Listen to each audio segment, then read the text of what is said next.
Silakan. Assalamualaikum warahmatullahi wabarakatuh.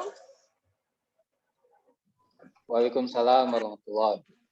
Selamat Waalaikumsalam warahmatullahi wabarakatuh. pagi menjelang siang Bapak Ibu semua. Hari ini kita masih ketemu kembali dalam kegiatan belajar di Sekolah PK.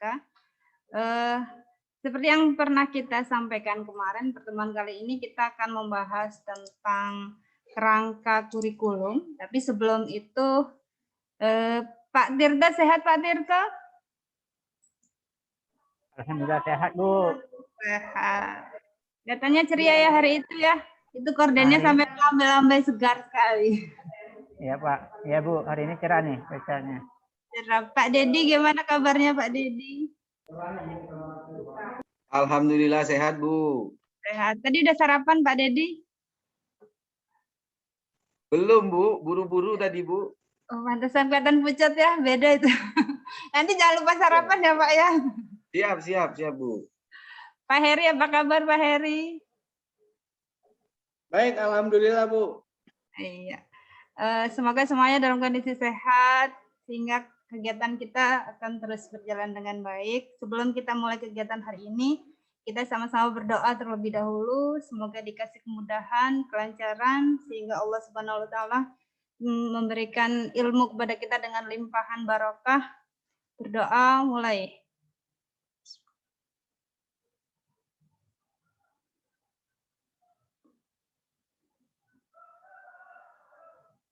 Doa selesai. Terima kasih. Nanti saya akan sharekan PowerPoint-nya, kerangka kurikulum. Nanti kita akan adakan forum diskusi bersama. Kita akan menganalisis ya. Jadi kita nggak usah terlalu seriusnya, tapi sersan ya, serius tapi santai. Kita akan sharekan dulu ya PPT-nya.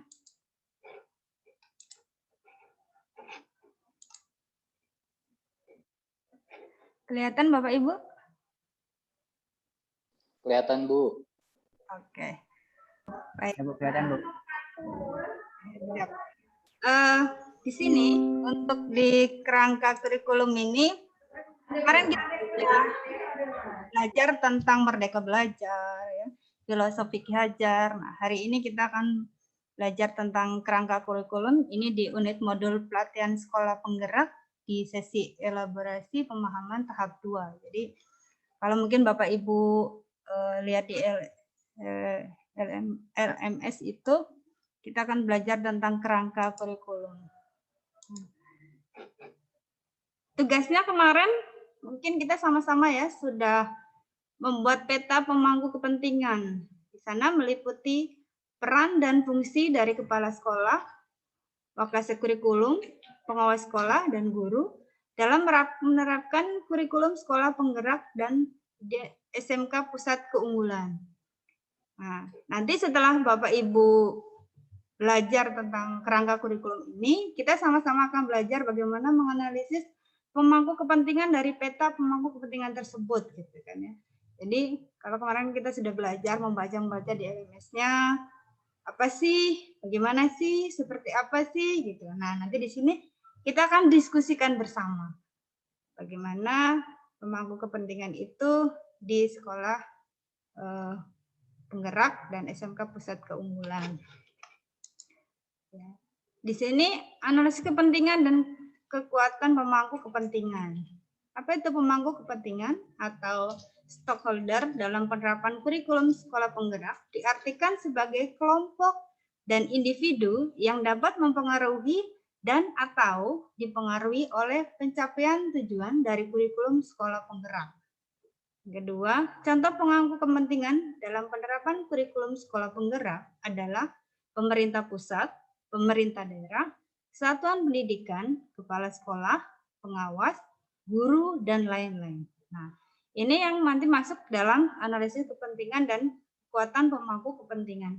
Jadi, di dalam kerangka kurikulum ini, kita akan membahas siapa-siapa saja sih dan apa-apa saja. Karena yang ada yang untuk mensukseskan kurikulum itu kan tidak hanya sekolah saja. Ternyata di sini ada banyak yang terlibat di dalamnya. Nah, di sini kalau kita lihat di nomor 2 ini, contohnya adalah diantaranya adalah pemerintah pusat. Ya, pemerintah pusat, ada pemerintah daerah, ada satuan pendidikan, kepala sekolah itu sendiri. Apakah pengawas juga? Ya, ternyata di sini pengawas, guru, dan lain-lain. Nah, dan lain-lain ini kira-kira siapa? Kira-kira menurut Bapak Ibu dan lain-lain ini komite masuk tidak? Kalau di sekolah Bapak Ibu ada komite tidak ya? Ada, Bu. Ada ya. Ya, jadi kira-kira masuk tidak? Nah, nanti pada analisis yang akan kita diskusikan bersama dalam kelompok, kita akan mencari tahu dan lain-lainnya itu siapa aja sih kira-kira di pemangku kepentingan ini gitu. Dalam peran kurikulum di sekolah penggerak. Karena sebelum kita melaksanakan itu, kita mesti harus tahu sendiri siapa yang terlibat, siapa yang nanti akan mendukung, ya kan? Sehingga itu semua akan berjalan sesuai dengan apa yang kita harapkan. Nanti di sesi analisis kita akan bersama-sama. Dalam analisis kepentingan dan kekuatan pemangku kepentingan, kita akan melakukan pemetaan pemangku kepentingan dengan menggunakan teknik 2 atribut. Pemetaan ini akan menekankan pada 1, kepentingan pemangku kepentingan dalam penerapan kurikulum sekolah penggerak. Kedua, kekuatan pemangku kepentingan dalam penerapan kurikulum sekolah penggerak. Jadi dalam analisis itu ada 2. Dia melihat kepentingan yang apakah dia penting sekali sehingga untuk di dalam penerapan kurikulum tuh dia termasuk orang yang atau yang yang memang benar-benar dipentingkan gitu. Atau dia hanya memiliki kekuatan saja untuk mendukung atau kedua-duanya. Nah, nanti di situ kita akan dibahas ya. Kita akan bahas bersama. Kalau di sini saya petakan menjadi ada kekuatan dan kepentingan seperti yang tadi ya, analisis kepentingan dan kekuatan pemangku kepentingan. Memang ini kalau kita tidak cermati benar-benar terlalu ini ya. Analisis kepentingan dan kekuatan pemangku kepentingan, banyak sekali kepentingannya bahasanya ya di sini ya. Jadi kalau kita harus benar-benar menganalisis yang sebenarnya. Di sini ada kekuatan besar, kekuatan kecil. Kepentingannya pun kepentingan besar dan kepentingan kecil. Nah, dari aspek yang tadi kita bahas di sini, ada pemerintah pusat, ada pemerintah daerah, satuan pendidikan, kepala sekolah, pengawas, guru, dan lain-lain, itu masuk di kolom A, ya, di kepentingan besar, kekuatan besar, atau di kepentingan kecil, kekuatan kecil, atau di kepentingan besar, kekuatan kecil. Jadi nanti analisis itu kita akan bahas, ya, kita akan diskusikan, kita akan buat bersama dulu, baru nanti kita diskusikan bersama mana sih yang termasuk dalam 4 pemetaan tadi. Termasuk kepentingan besarkah, kekuatan kecilkah? Itu nanti kita akan analisis bersama sesuai dengan satuan pendidikan yang Bapak Ibu terapkan di sekolah masing-masing ya. Jadi yang kedua di sini akan kita jelaskan dari pemetaan A, B, C, dan D. Nah, di sini penjelasan prioritas pemangku kepentingan. Tadi kalau Bapak Ibu dilihat di sana ada A, B, C ya. A, B, C, dan D. Nah, penjelasannya seperti ini. Untuk di A, pemangku jabatan yang berwenang mengambil keputusan dalam menerapkan kurikulum sekolah penggerak. Yang kedua, kelompok ini sangat penting karena dapat mendukung atau menghambat penerapan kurikulum sekolah penggerak. Jadi, ini termasuk penjabaran dari siapa-siapa saja stakeholder yang ada di A, bukan berada di poin A. Untuk yang B, yaitu kelompok B adalah kelompok pihak-pihak yang memiliki wewenang dalam mengambil keputusan mengenai kurikulum sekolah penggerak. Kedua, mereka tidak memiliki kepentingan dan kesediaan untuk terlibat secara aktif. Biasanya sulit untuk menjangkau dan berkomunikasi dengan kelompok ini secara konsisten. Dalam mengelola kelompok ini dibutuhkan sinergi keterlibatan proaktif. Nah, jadi ini penjelasan dari kelompok B. Siapa aja nanti akan terlibat pada kelompok B. Pada kelompok C, kelompok ini terpengaruh oleh kurikulum. Dia yang terpengaruh berarti ya.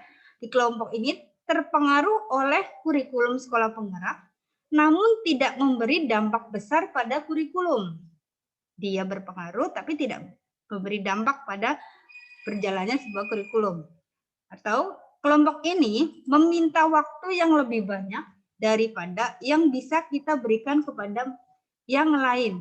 Karena itu penting untuk menemukan cara yang efisien untuk membuat mereka tetap mendapatkan informasi. Jadi ini untuk kelompok C.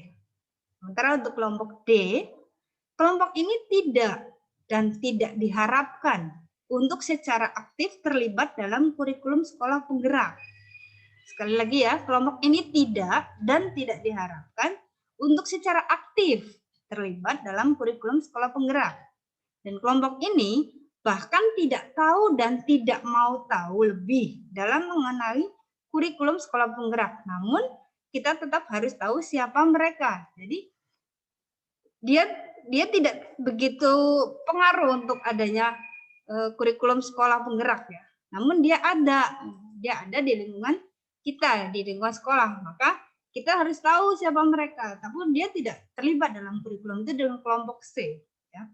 Itu yang ada empat stakeholder yang berada di empat posisi, di mana mereka akan menunjang berjalannya kurikulum di sekolah penggerak berjalan dengan baik dan benar sesuai dengan apa tujuan dari sekolah penggerak itu sendiri. Nah, nanti dalam pemetaan prioritas itu kita akan memetakan sesuai apa yang ada di sekolah kita, ya, sekolah kita masing-masing. Nanti Bapak Ibu akan membuat satu peta pemangku kepentingan sesuai dengan ada yang Bapak Ibu dan kita diskusikan bersama. Kira-kira si A ini atau stakeholder ini masuk di kelompok yang mana? Ya, kelompok yang A, kelompok yang B, kelompok yang C. Contohnya misal, kalau kepala sekolah kira-kira masuk ke mana ya Pak? Pak Heri, kira-kira kalau kepala sekolah masuk ke mana ya? Kemana ya Bu ya? Ayo, kalau kepala sekolah, dia masuk di pemangku jabatan yang berwenang mengambil keputusan dalam menerapkan kurikulum sekolah penggerak, atau kelompok A berarti, kelompok A. Masuk kelompok A ya, karena alasannya apa Pak? Karena punya kewenangan untuk mengambil keputusan.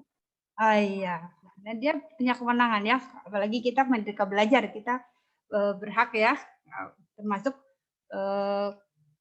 sekolah juga mengambil keputusan untuk mengambil kebijakan dari kurikulum itu sendiri ya kan. Terus kalau Pak Heri sebagai wakil kesiswaan kira-kira berada di posisi mana Pak Heri? Pak Tirto Nadi.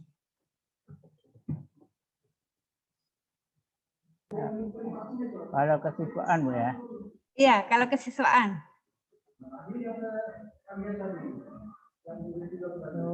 Yang B apa Bu ya? Kalau B, kelompok pihak-pihak yang memiliki wewenang dalam mengambil keputusan mengenai kurikulum sekolah penggerak.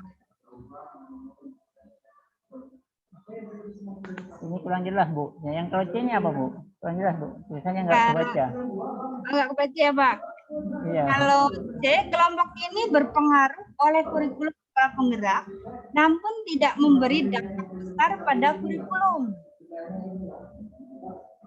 Oh, ke kelompok C ya Bu? Masuk kelompok C Bu, kesiswaannya. Kalau kesiswaan kira-kira masuk nggak Pak? C. C Bu. Masuknya C.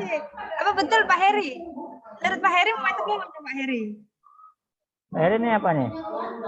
Kalau saya kelompok C, karena dia untuk kesiswaan itu tidak terpengaruh oleh Kurikulum Pak ya? Iya. Tapi bagian penting Pak ya? Iya. Iya. Menurut Pak Dedi? Ya Bu. Menurut Pak Dedi, kalau wakil kesiswaan masuknya di mana? Kelompok C Bu. Kelompok C, ya masuk pada guru ya, iya. Berarti kalau wakil kesiswaan masuknya adalah pada kelompok C. Kalau kantin kira-kira masuk mana ya? Kantin sekolah tuh? Kelompok D, Bu. Ya, kelompok D ya. Alasannya kenapa, Pak? Karena dia nggak ngurus pembelajaran, nggak bisa ngambil kebijakan dia. Iya, dia termasuk kelompok yang tidak tahu dan tidak mau tahu ya, Pak ya? Kurang lebih begitulah, Bu. Oke. Kalau kantin itu kan maunya laku, untung dan rugi. Yang penting murid kenyang ya, Pak ya? Betul, profit Yang penting nggak rugi, Bu. Dia satu, Kenapa? Bu, dia minta satu paling kebijakan, jangan sampai ada libur. Oh iya betul. Ya, kalau perlu dia masuk terus tiap hari. Pendapatannya habis ya, Pak ya. Nah, kalau musim pandemi begini gimana tuh, Pak? Bangkrut, Bu, bangkrut. Bangkrut ya. Apa ya sekolahnya Bapak juga ya? Ya, mereka nggak boleh jualan, Bu. Tapi sekarang sudah di tempat kita sudah mulai dibuka karena tatap muka sudah jalan. Jadi mereka awalnya tidak diperbolehkan buka, kantin tidak boleh buka. Tapi sekarang dengan protokol kesehatan yang ketat, mereka diperbolehkan dengan catatan tidak ada makan di tempat. Nah, itu tempat saya. Jadi dia harus bawa entah bawa kemana gitu dia makan agar dia tidak berkumpul gitu. Oke. Iya. Ya memang posisi kalau SMK itu serba susah ya, Pak ya. Kalau kita daring 100% ketika anak-anak akan masuk PKL akan lebih sulit untuk kita mengetahui kualitas anak untuk terjun ya. Jadi sudah sebagian berarti ada tatap muka ya, Pak ya? Tempat saya sudah tatap muka, Bu. Dari awal tahun lalu sudah tatap muka. Oh, tempat Pak Dedi. Kalau tempat Pak Heri tatap muka tidak, Pak? Kalau di tempat saya belum tetap karena di pinggir di jalan bypass karena banyak patroli kita nggak berani untuk tatap muka. Kita sidak ya, Pak ya? Peraturannya memang ya. Iya. Tempat Pak Tirta juga? Kalau di tempat saya sudah tatap muka, Bu. Oh iya. Tidak ada aturan, Pak? Tidak disidak? Aturannya ada, Bu. Tapi memang masih zona yang masih aman. Jadi masih bisa, Bu. Oke lah. Ya semoga semuanya tetap sehat ya. Walaupun Amin. kita, Bu, ini sudah masuk waktu zuhur, Bu. Oh, sudah masuk waktu zuhur. Ini satu lagi nih, Pak. Berarti untuk penugasan ya, Pak ya? Ini untuk penugasan sesi ini, nanti Bapak Ibu semua membuat analisis kepentingan dan kekuatan dari pemangku kepentingan dalam penerapan kurikulum sekolah penggerak, Pak. Nanti siapa-siapa saja yang tergolong dalam kelompok A, B, C, atau D. Dan contoh perilaku kepentingan dalam penerapan kurikulum sekolah penggerak adalah pemerintah pusat, pemerintah daerah, satuan pendidikan, kepala sekolah, wakil kurikulum, pengawas sekolah, guru, orang tua, dan lain-lain. Nah, dibuat dalam satu peta pemangku kepentingan. Nanti Bapak Ibu upload aja di LMS, apa-apa saja, dan ikuti kegiatan LMS dengan baik. Nah, ada pertanyaan nggak Bapak Ibu? Bapak-bapak, karena di sini ibunya saya sendirian.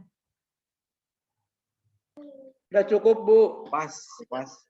Oke, terima kasih. Semoga semua dalam kondisi sehat. Kita ketemu lagi di esok hari dengan materi yang lain. Jangan lupa tugas-tugas CLNS dan upload paling lambat jam 6 pagi nanti biar nilainya bagus. SMK bisa, SMK hebat. Kita semua menjadi guru-guru yang hebat. Terima kasih. Wassalamualaikum warahmatullahi wabarakatuh. Waalaikumsalam. Waalaikumsalam. Mantap, Bu. Mantap.